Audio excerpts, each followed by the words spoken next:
bienvenue pour cette nouvelle vidéo des yoga tutos. Aujourd'hui, on va voir une posture que beaucoup aiment et trouvent impressionnant et aimeraient savoir la faire. De quoi je parle? Non, je parle pas du handstand, mais bien de Utthita Hasta Padangusthasana. Et là, tu vas me dire, quoi? C'est quoi? C'est vrai, elle est très dure en sanskrit à la connaître parce que le nom est incroyablement long. D'ailleurs, je me suis entraînée quelques fois avant d'oser le dire devant la caméra parce qu'on essaye de ne pas faire trop d'erreurs de prononciation. Mais Utthita Hasta Padangusthasana, c'est la posture, on la traduit par tendu. Utthita, c'est tendu. Hasta, c'est la main. Pada, c'est le pied. Angusthasana, c'est le gros orteil.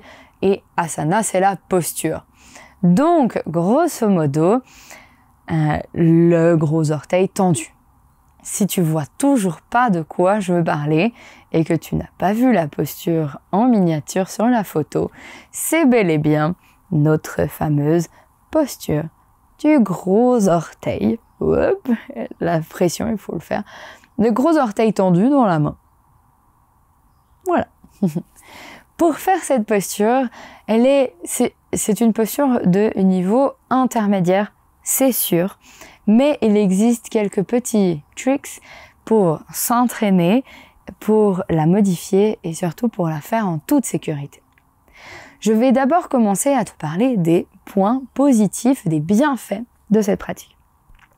Cette posture au niveau physique étire les ischios, c'est l'arrière de nos cuisses, de manière très intense. Mais du niveau plus loin que physique, elle vient nous augmenter l'équilibre physique sur nos pieds, mais aussi le lâcher-prise. Toutes ces postures d'équilibre augmentent le lâcher-prise, car on est face à l'échec. Si on se concentre un peu trop, si on se déconcentre, ou si on se met trop d'attente, eh bien on tombe. Et tomber, c'est apprendre à mieux se relever, et du coup, à lâcher prise petit à petit. On augmente aussi notre concentration, notre confiance en soi. C'est vraiment une posture intense, plus au niveau là-dedans que dans notre corps. Elle est bien à faire au début ou au milieu de notre pratique quand l'énergie est encore très haute. Cependant, on doit quand même s'échauffer avant d'y aller, sinon on risque de se faire très mal aux ischios. Cette posture est déconseillée si tu as des blessures à la cheville, car on va mettre beaucoup de poids sur notre cheville qui reste au sol. Du coup, si tu es blessé à la cheville, évite de le faire. Il y a plein d'autres postures qui sont possibles à faire, deux autres postures fun sans se faire mal. C'est aussi déconseillé si tu es victime de vertige, car on se met beaucoup en équilibre. Si tout d'un coup on tombe, on risque de se faire mal si on ne peut pas se rattraper. Elle est aussi déconseillée pour les femmes en fin de grossesse, car il y a beaucoup de déséquilibre avec notre gros bidon bien lourd et du coup, il vaut mieux ne pas se lancer dans cette sorte d'asana. Pour se préparer à la pratique, à l'asana, au Utthita Hasta Padangusthasana, on peut se munir d'une sangle. Alors, j'ai une sangle de yoga, mais on peut très bien utiliser une ceinture, une écharpe, la sangle de ton tapis de yoga. Ça va très bien. Tant que c'est quelque chose qui n'est pas élastique et qui est assez long pour que tu puisses passer ton pied dedans et le tenir. Voilà. Je suis sûre que tu as de quoi le faire à la maison. Et avant de se lancer dans des postures debout, d'équilibre, où le facteur équilibre est énorme, eh bien on va faire exactement la même chose, mais couché sur le sol. Alors, si tu pratiques avec moi maintenant, tu peux te coucher, sinon tu peux simplement regarder. Et de là, Couché sur le sol, je peux très bien faire exactement la même chose que je fais quand je suis debout, mais j'enlève ce facteur déséquilibre, ce challenge de tenir debout. Une très bonne posture de préparation est celle de l'arbre. Alors, on va juste mettre notre pied. Je fais avec le pied droit. On met notre pied droit posé à l'intérieur de notre cuisse gauche et on laisse tomber le genou sur le côté. Et déjà dans cette posture, on vient parler de quelque chose d'incroyablement important pour notre posture finale, notre Utthita Hasta Padangusthasana, c'est nos hanches.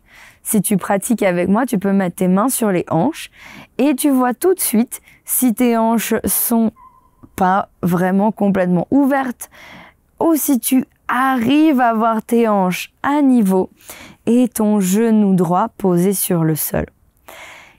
Le but est de garder ceci quand on aura notre jambe tendue. Nos deux hanches sont collées au sol. Si on met les mains sur nos hanches, on sent qu'elles sont à niveau, qu'elles sont les deux collées sur le sol.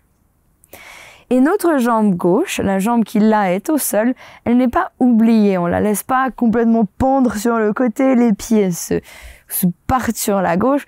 Non, on les active. Comme si on était au sol, notre pied pousse vers le ciel et notre jambe gauche est bien active, réveillée.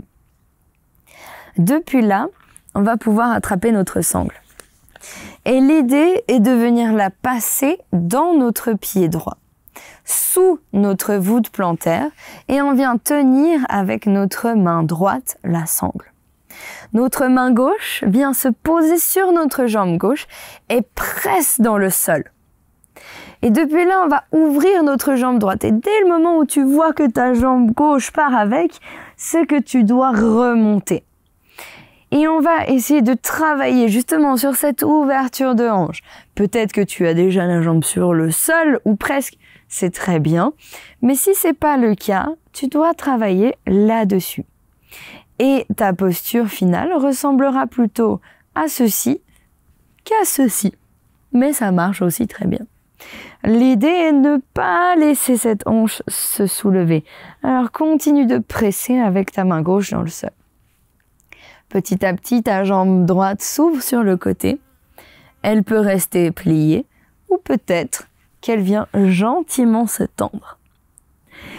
Et depuis là, on peut voir si notre haut du corps est pas en train de partir sur la droite avec notre jambe. C'est bien possible. Du coup, si c'est le cas, on essaye de se redresser et de retrouver l'alignement sur une seule ligne de notre cheville, de nos hanches, de nos épaules, de notre tête. Notre jambe gauche toujours bien au sol, main gauche presse dans la jambe gauche. Et maintenant, on va se déplacer sur notre hanche droite. Et l'idée de cette hanche droite n'est pas de la monter vers le ciel. Notre ego a vraiment très envie de faire ça, parce que si on monte la hanche, on arrive à monter le pied beaucoup plus haut.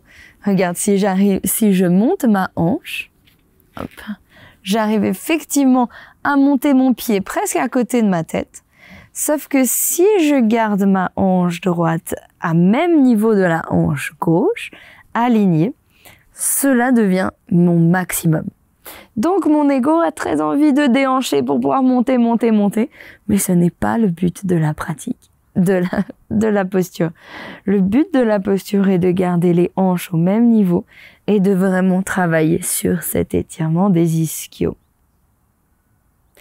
Et une fois qu'on est là, si tu pratiques avec moi, je t'invite à faire la même chose de l'autre côté, histoire de ne pas être complètement asymétrique. Et tu verras sûrement une grosse différence d'un côté, de l'autre. C'est totalement normal, on a un côté toujours préféré. Une fois qu'on a fait les deux côtés, on va pouvoir se lever et faire une autre posture de préparation qui peut-être te semblera surprenante, c'est Trikonasana. J'ai d'autres tutos sur Trikonasana, d'ailleurs j'en ai fait un il y a vraiment pas longtemps, du coup je vais aller très vite sur Trikonasana. Si ça t'intéresse de regarder plus sur cette posture, n'hésite pas à aller voir l'autre tuto qui s'appelle Trikonasana.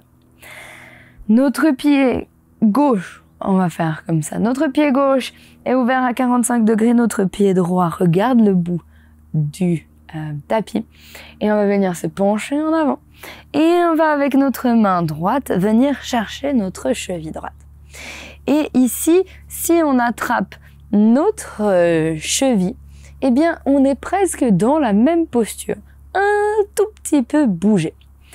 Alors pour s'entraîner un peu pour cette posture-là, pour notre Utthita Hasta Padangusthasana, on va ouvrir un peu plus notre triangle que d'habitude et ouvrir le pied arrière en perpendiculaire du tapis. Et on va vraiment venir s'allonger, s'allonger, s'allonger, s'allonger, s'allonger, s'allonger, se pencher en avant, se pencher en avant, se pencher. Toujours s'allonger, on ne veut pas se recroqueviller. On s'allonge, on s'allonge, on s'allonge, on glisse la main le long de notre pied et peut-être qu'on vient attraper notre gros orteil.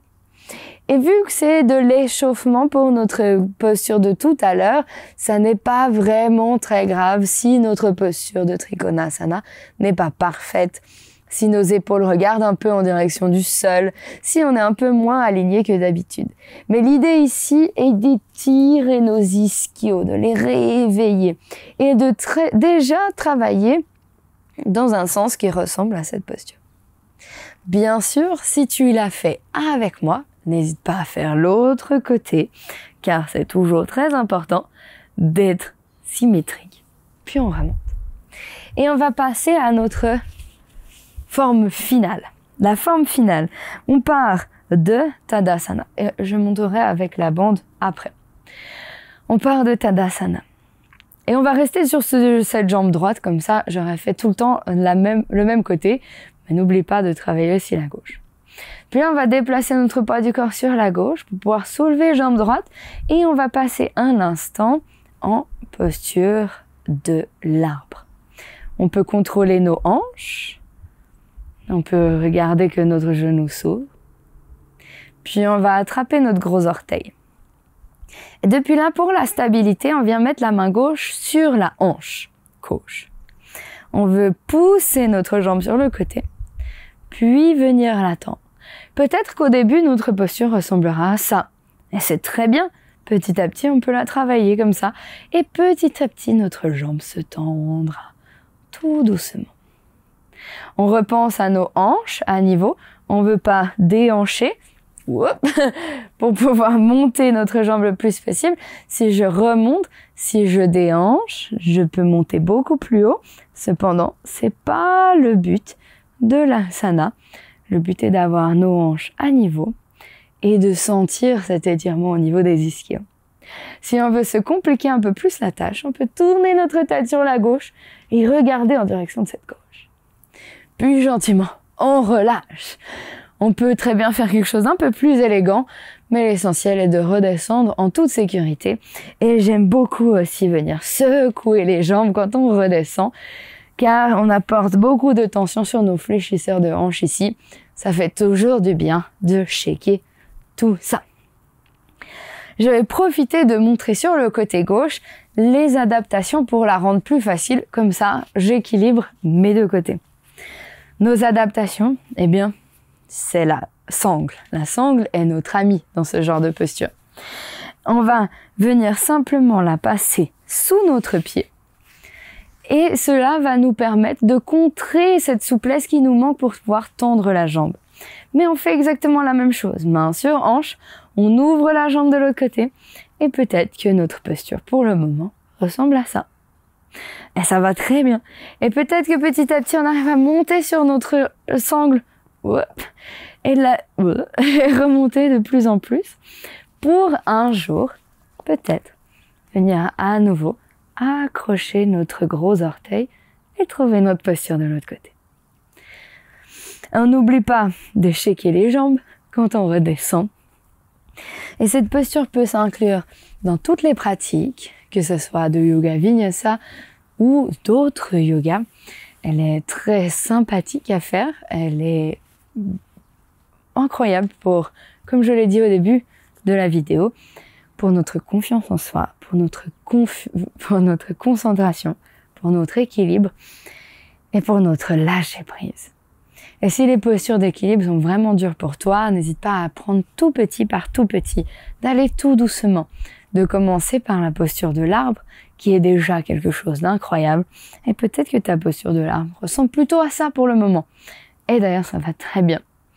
N'hésite pas non plus si tu n'as pas confiance en toi et que tu préfères avoir un mur à côté pour te rattraper au cas où, eh bien pratique juste à côté de ton mur, ça ira aussi très bien. Petit à petit, tu te détacheras de ce mur et tu prendras ton envol pour pratiquer ce, allez, une dernière fois, Utthita Hasta Padangusthasana. J'espère que cette vidéo t'a plu, que tu as appris quelque chose. Si c'est le cas, n'hésite pas à me l'écrire en commentaire. S'il y a des choses que tu as l'impression qui manquent pour comprendre vraiment cette posture, n'hésite pas non plus à me l'écrire. Ça me ferait vraiment plaisir d'avoir ton retour. Et si tu as aimé ce genre de tuto, n'hésite pas à découvrir toutes les autres vidéos de yoga tuto que j'ai fait. Il commence à y en avoir plein et tu peux apprendre plein de choses sur plein de postures sur cette chaîne de vidéos. Et moi, je te dis à très vite pour une prochaine pratique de yoga, un nouveau tuto ou peut-être même une méditation ou quoi que ce soit d'autre. Et on se retrouvera sur le tapis.